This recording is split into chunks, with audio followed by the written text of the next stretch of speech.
Atención, presta mucha atención porque justamente vamos a hablar de la atención.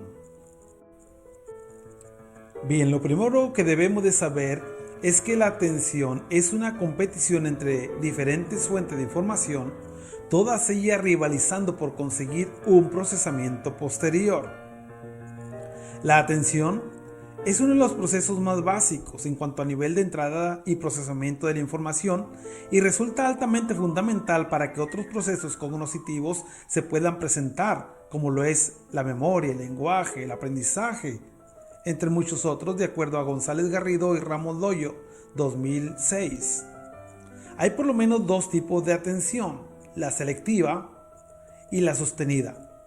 Consideremos brevemente la segunda para empezar. Se define como la capacidad de mantener la atención durante periodos largos de tiempo. Después continuamos con la selectiva, inhibición de estímulos irrelevantes que permiten centrar la atención en aquellos que son relevantes. Mira lo que pasa por no poner atención.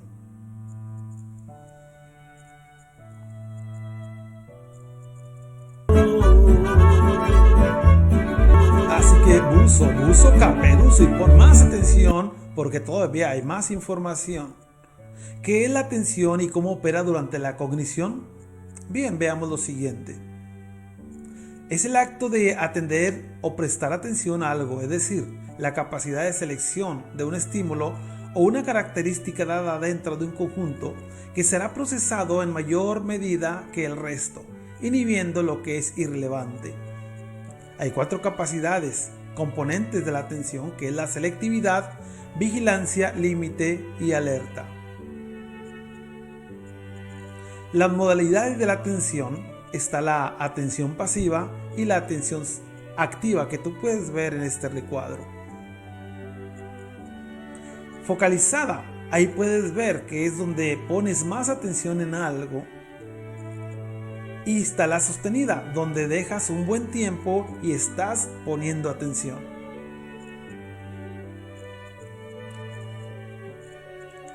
¿Qué modelos de procesamiento de información se han elaborado para entender la atención?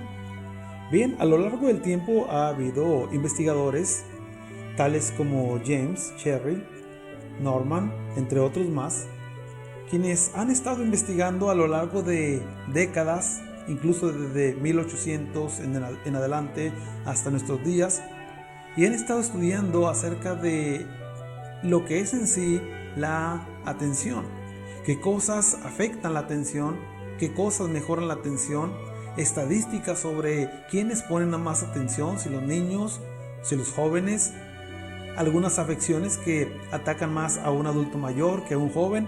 Todo eso y más ellos han estudiado hasta nuestros días.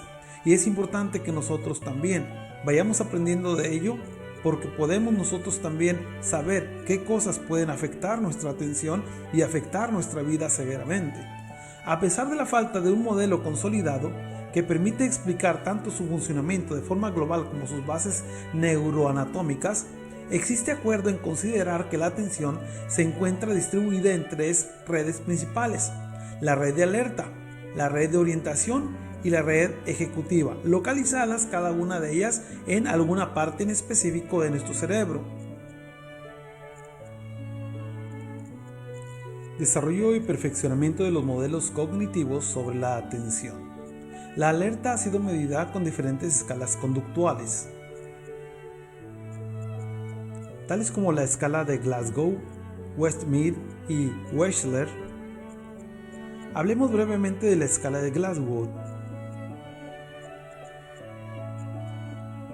Encontramos aquí la escala pediátrica, por poner un ejemplo, y otro más, que es la escala de Glasgow a nivel de conciencia. La escala pediátrica de Glasgow habla, por ejemplo, entre los 0 a 1 año, más de 1 año de edad, de 2 a 5 años, más de 5 años, en donde él está midiendo cuestiones de la apertura ocular, la respuesta motriz, la respuesta verbal. Por poner algún ejemplo de ellas, en la respuesta verbal se habla si el niño sonríe, si llora apropiadamente, si grita, si tiene llantos inadecuados o no tiene respuesta, entre otras cosas más. Por otro lado, podemos ver que está la otra escala que ya hemos también mencionado, y nos referimos a la escala de Glasgow nivel conciencia, donde habla de la apertura ocular, la respuesta verbal, así como la respuesta motora.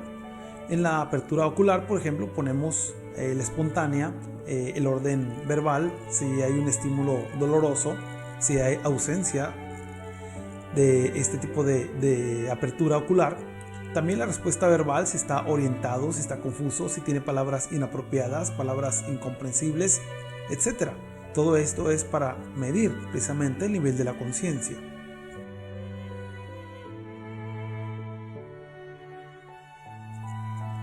El déficit de atención como síntoma forma parte de 3 grupos de patologías: trastorno de déficit de atención con hiperactividad como trastorno primario y como fenotipo conductual de síndromes neurológicos de infancia, y en asociación con patologías neuropediátricas diversas.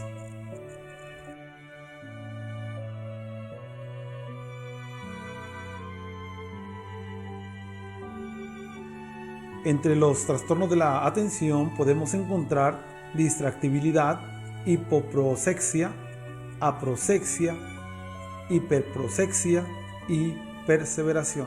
El déficit de atención como síntoma forma parte de 3 grupos de patologías: trastorno de déficit de atención con hiperactividad, conocido también como TDAH, trastorno primario, y como fenotipo conductual en síndromes neurológicos de la infancia, así como patologías neuropediátricas diversas.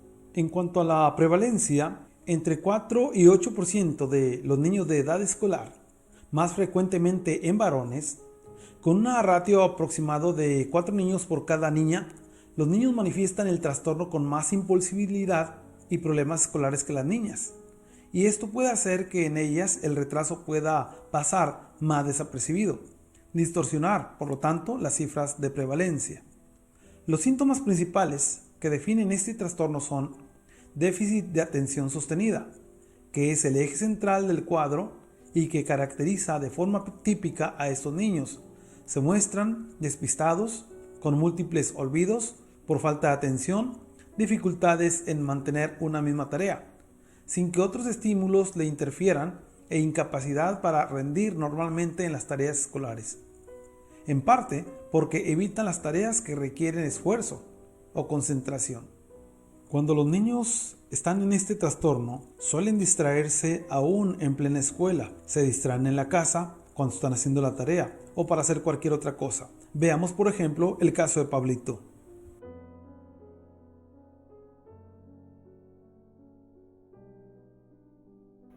Presten atención a la explicación.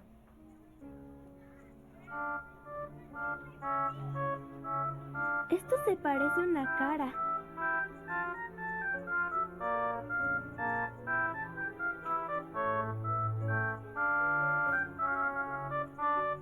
¿Qué estás dibujando, Pablito? Mire. Esto en realidad fue un muy breve ejemplo de cómo un niño, pero también un joven o un adulto mayor se distraen. Nos podemos distraer cuando tenemos alguno de estos trastornos de la atención. Gracias por haber puesto tu atención en este importante tema. Nos vemos en la próxima.